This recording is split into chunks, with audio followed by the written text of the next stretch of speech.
Married at First Sight Australia, Episode 9. In this review, I'm going to go straight into the first commitment ceremony because I feel it sort of touches on the rest of the week prior.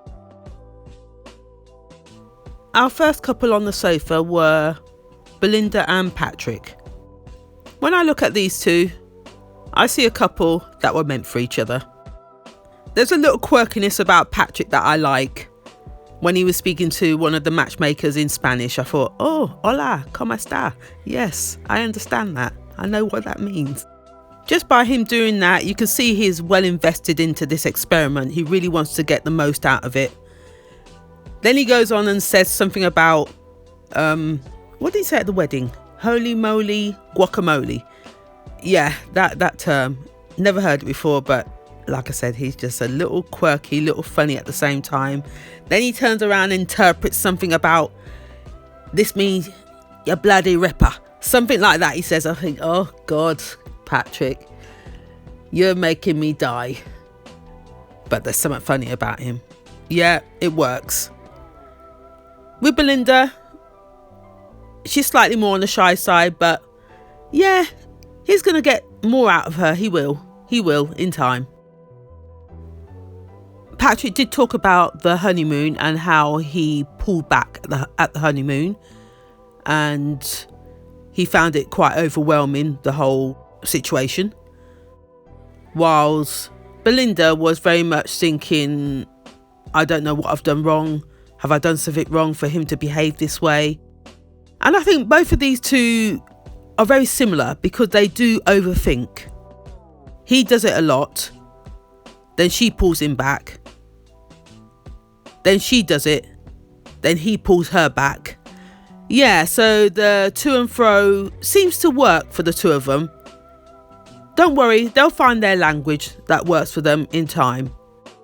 Also, when it comes to the intimacy, the touchy-feely, the hugs, the kisses, again, they're getting there. In time, they'll get there. They're going through an awkward stage at the moment because it's all very new to them. Yeah, holding hands, hugging, kissing, is all very new to them. Take your time. Take your time. You'll get there. And it will soon become very natural. In conclusion, these two put to stay. The next couple on the sofa were Beth and Russell. As I said before, I don't know what the matchmakers were thinking when they matched these two together. I really don't. They are not meant for each other. They're from two different walks of life. When Beth was talking, she mentioned about him sleeping on the sofa. She's in the bed. They haven't held hands, they haven't kissed, none of that. That tells me all I need to know. You could see at the wedding she was in tears. That isn't going to change. That isn't going to change. These two won't even be friends after this. I'm going to tell you that now. They're not even going to be friends after this. Oh dear, I don't know. Then he turns around, Mr. Russell turns around and says, the reason why he's on the sofa is because he couldn't get the side of the bed that he wanted. Did that discussion go down? No, it didn't. She just put her bag on that side of the bed. And he just assumed, oh, she's going to take that side of the bed. In that case, I'm going to sleep on the sofa. How old are you? How old are you? What, you couldn't speak up to say, oh, I prefer the left if you don't mind? I don't think she would have minded. Oh, dear me. He sounds like a 10-year-old. In the end, I don't know which matchmaker, I think it was a Spanish lady, Spanish matchmaker, turned around and said they need to compromise. So he needs to get back in the bed because otherwise he's putting a wedge between this relationship. We're going to have to wait and see how this works out. Anyway, in conclusion, Russell actually put to leave. I'm not surprised by that, to be honest. I really am not. Yeah. From the time she blanked him at the picnic to say she couldn't see any future, I think that made his decision very easy. And again, him sleeping on the sofa, again, made that decision very easy. Now, when it came to Beth, she put stay, which was a little bit of a surprise to me. But she said she's willing to try. She came into this experiment wanting to get something out of it. So she's not going to give it too easy, as she said. And I understand that headspace. I understand that. That makes sense.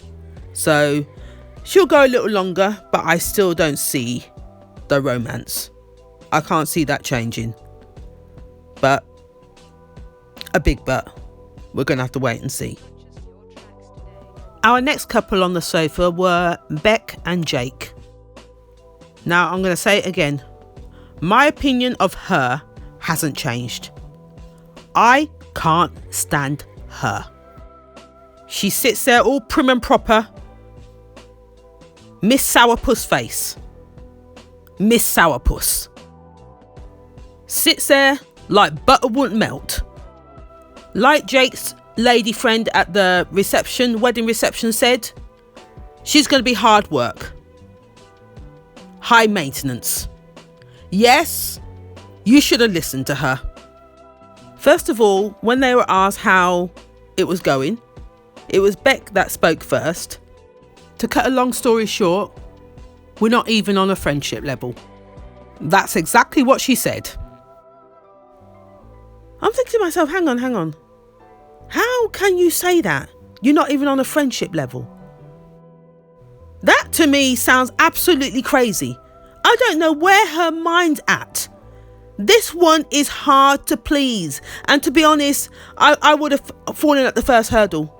I'm not going to make an attempt with that type of attitude. Not going to do it. Not going to waste my energy. She raises my blood pressure, this girl. Can't stand her. When Jake heard her say the friendship, not even on a friendship level, even he was shocked by that statement.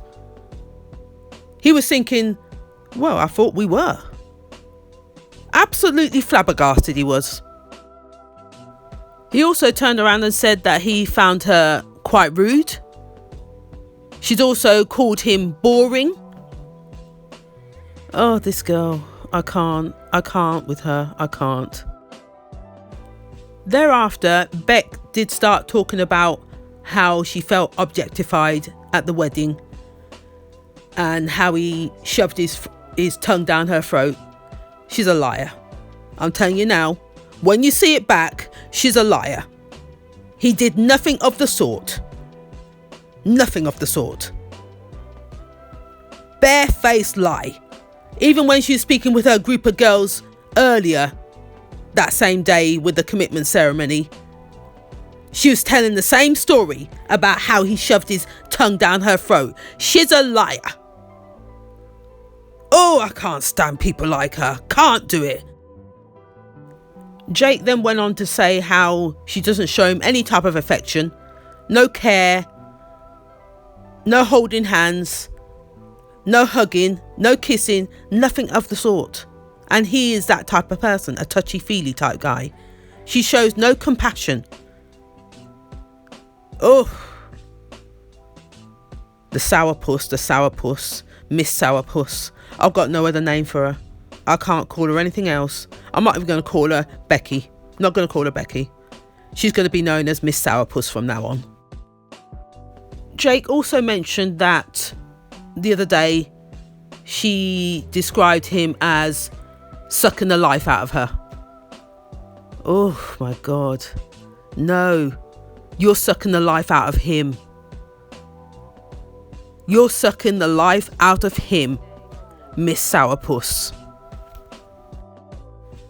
Mr. Matchmaker then pulled Becca up, Miss Sourpuss, to say her standards are unrelenting. that it doesn't matter what man you put in front of her, they'll never match up. And he's so right. He is so right. And Mr. Matchmaker was right when he said to her that she's looking at Jake like every other guy that she's dated, in regards to he's been in the AFL, they've treated her like a piece of meat, not showing her any respect. She's looking at him exactly the same. He may have that background, but not necessarily the same person. So she's already got her walls up from the minute she knows what he does or where he's been, where he's come from. That is it. Not going to give him a chance. There's plenty of women out there that would have loved to have been in your position. You've taken someone's slot. Don't waste our time. I just couldn't listen to any more of their conversation, so I just fast forward. In conclusion, they both decided to stay. So we're just going to have to wait and see how this develops. But I'm telling you now, it's not going to last. They're not going to make it to the end of the series. I'm telling you now. Next in the hot seat were Booker and Brett. I really do like these two, Booker and Brett. I think they suit each other. When they were on the couch, it was, God, what's his name? Brett that spoke. Booker didn't really say much, to be honest. Brett that spoke, he was talking about existing in the light and dark. He needs balance within their relationship. Apart from that, everything's good. So I'm hoping that they can get that balance right, because it sounds like she's very much a deep thinker, deep chatter, likes conversations, but sometimes there's too much conversation from the sound of it. And we need to get that balance right. So I've got my fingers crossed for those two. Please, let's get the balance right. So their conversation with the matchmakers was short and sweet. In conclusion, they both decided to stay. Moving on, we have Joe and James. These two look good together, but there's a but. She has a very stroppy side, and so does he. The situation on the beach with the horse riding, it was about her being stroppy. Next time we saw it, it was about him when she was rating the guys, and she put him as number 2. And then there's been a few other things. I don't know whether it's going to become a big issue further down the line. He's got a slight jealous streak. And then certain times when she says something, he gets into a mood. And then vice versa, she does the same. It's a little tiring sometimes watching these two. In conclusion, they both decided to stay. But then on the back of her stay, she turned around and said, for now. This is what I mean with her little, I don't know what it is that she does. There's always a back comment on certain things she says. And that sort of throws him off, makes him doubt himself.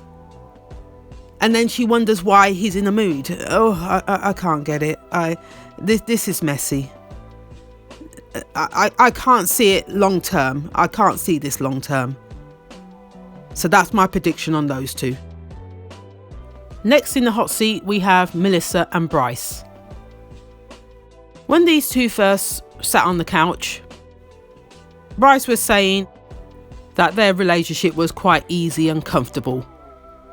Then when Melissa was asked the same question, she turned around and said that he meets her needs emotionally and physically, and he makes her feel special. Are you sure about that? Are you really sure about that? Because there's certain moments through this process already that you've been in tears.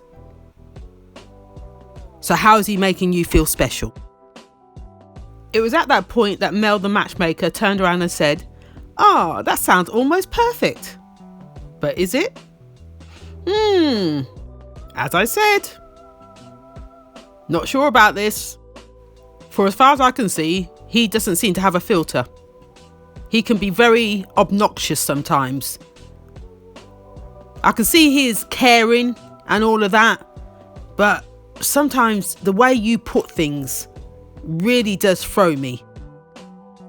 So in answer to Mel the Matchmaker's question, Melissa answered by saying she did get upset by Bryce mentioning that he had cheated on his ex-fiancée. After that, Mr. Matchmaker asked a question about Confession Week. What happened there? We all saw that one. We found out that Miss Melissa has been having an on and off affair for 12 years with her ex-boyfriend. How messy is that? 12 years! So every time he's at a loose end, all he needs to do is pick up the phone to you and you come running. I don't care who started it. You could turn around and say no. You could tell him to lose your phone number, whatever you need to do. How is your head still there with him? And also, he was married. Was he not married? What is going on here? It shows how much self-esteem she's got, how she values herself.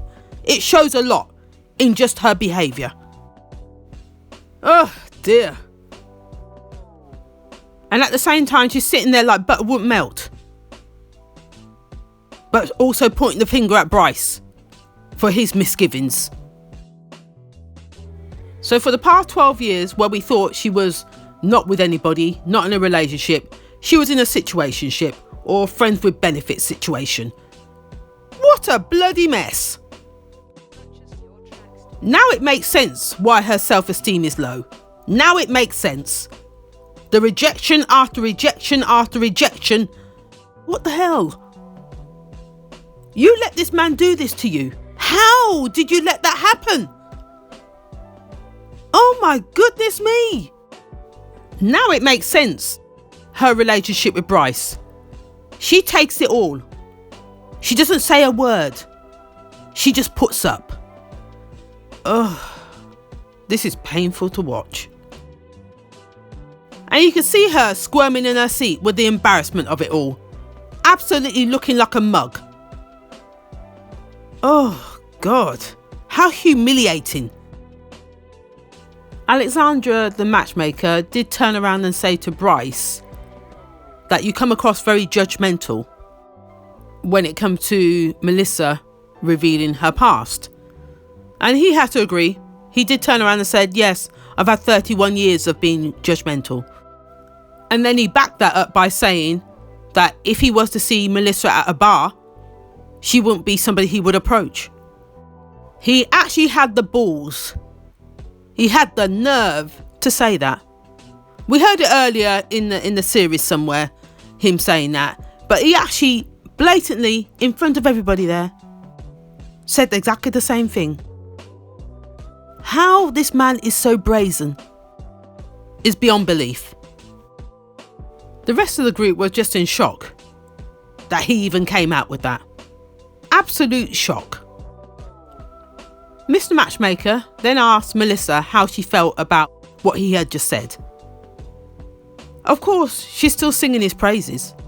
She said it was hurtful to hear it, but I'm just not one to hold on to those things. That's what she said. That's what she said. This girl's a mug. She's a walkover. She needs help. She needs therapy. And that's no word of a lie. Her self-esteem is absolutely rock bottom. Bryce then continued to talk, to put his foot in it again,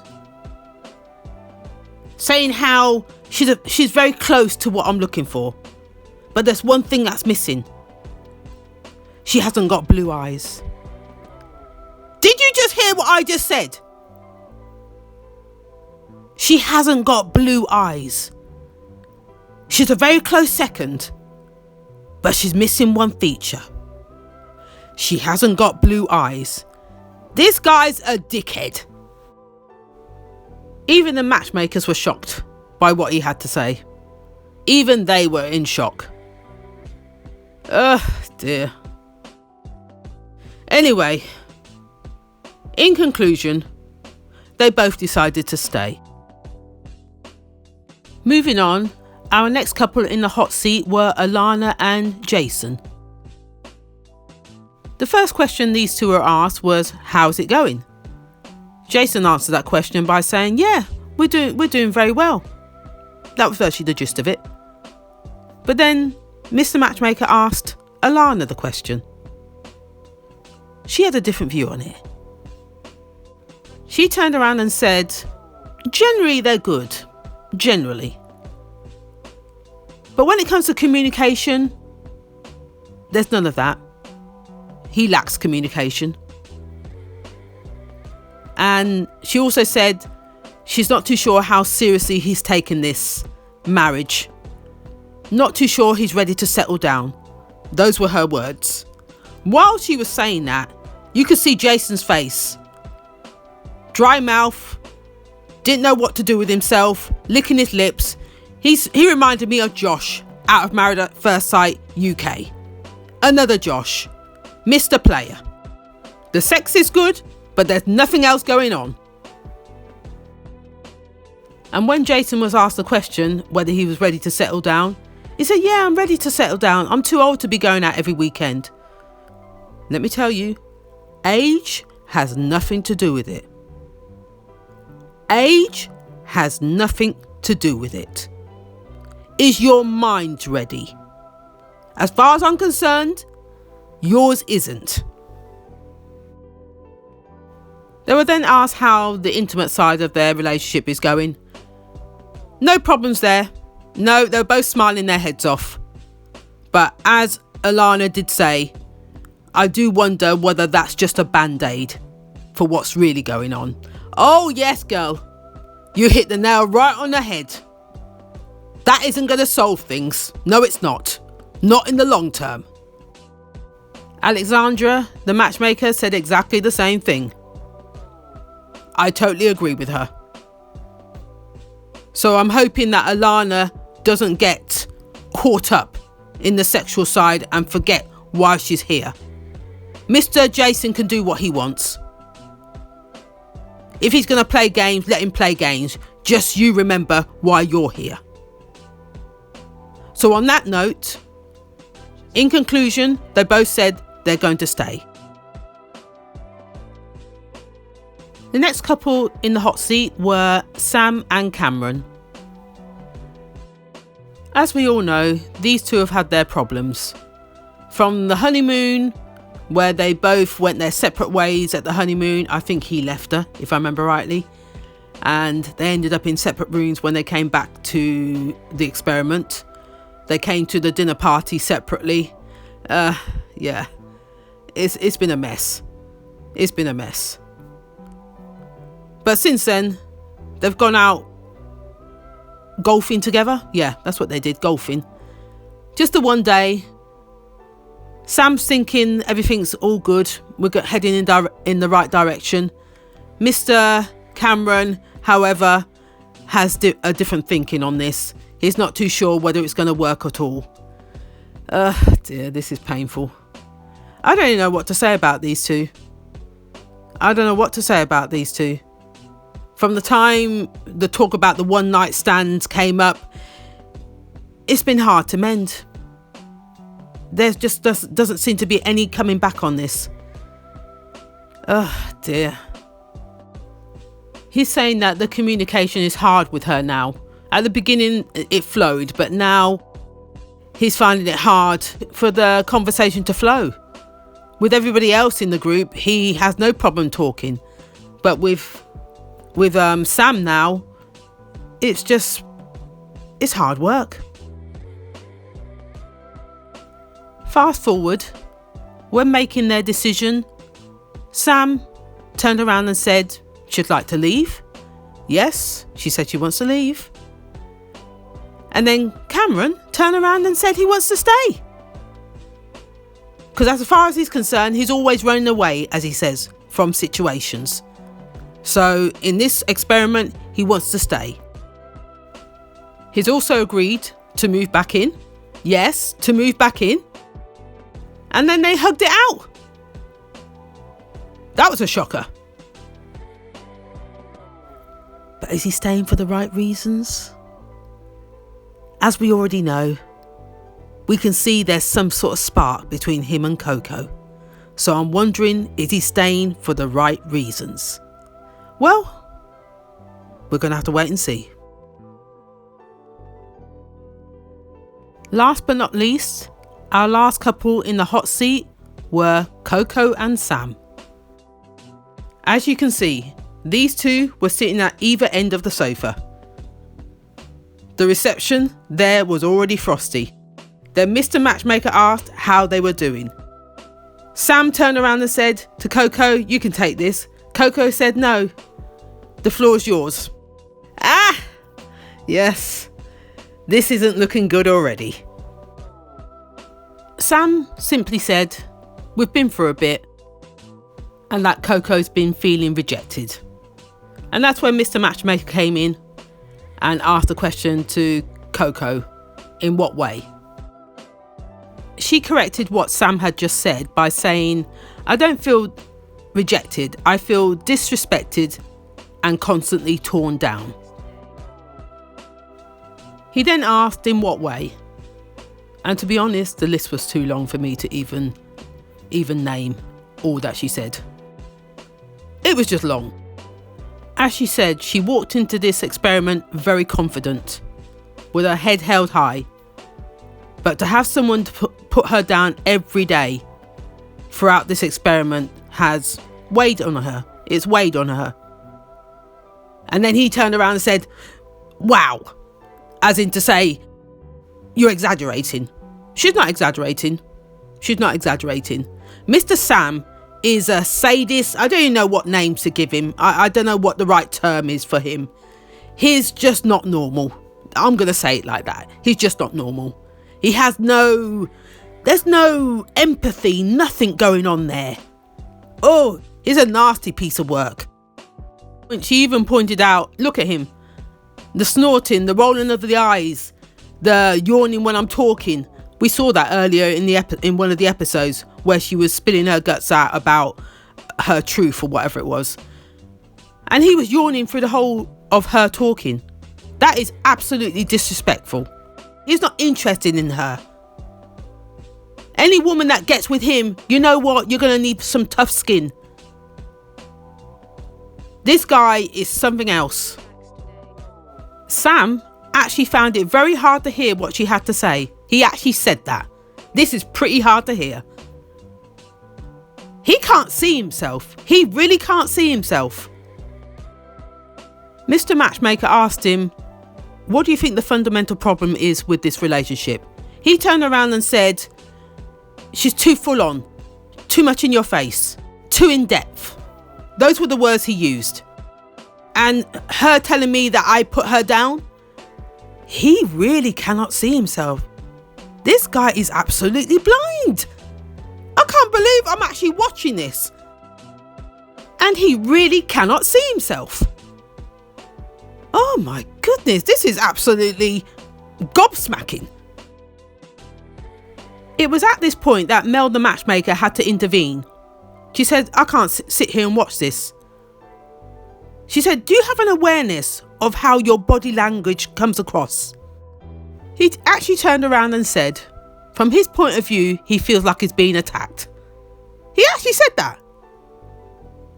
And it was actually one of the other guys, the couples, that turned around and said, I remember who it was. It was Bryce that turned around and said, "Actually, Sam,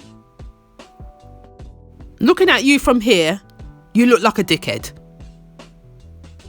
And he was very much, "Oh, thanks," and dismissed it. But there's one or two of the other couples were thinking exactly the same thing. But what I found quite shocking was it was Bryce that said that to him. That's what I found shocking. Because Bryce has got slightly similar traits to what he's got. But Bryce is slightly more aware that what he says does cut people. And he's slightly more sensitive in trying to resolve it. Whilst this one here, he just shuts down. He don't care. Don't care how you feel. Not interested. That's the body language that Sam gives off. But they're very similar. Mel the matchmaker then changed the subject by asking Sam, "Are you attracted to her?" He answered that question by saying, "Coco is attractive." But that's not the question she asked you. She asked, "Are you attracted to Coco?" Listen, listen, listen. Are you attracted to Coco? He eventually answered that question by looking round the room, didn't know what to do with himself, had to think about it, and then he said, "Yes." Oh, that sounds very convincing to me. That does. Sounds so convincing. Who the hell are you fooling? Who are you fooling?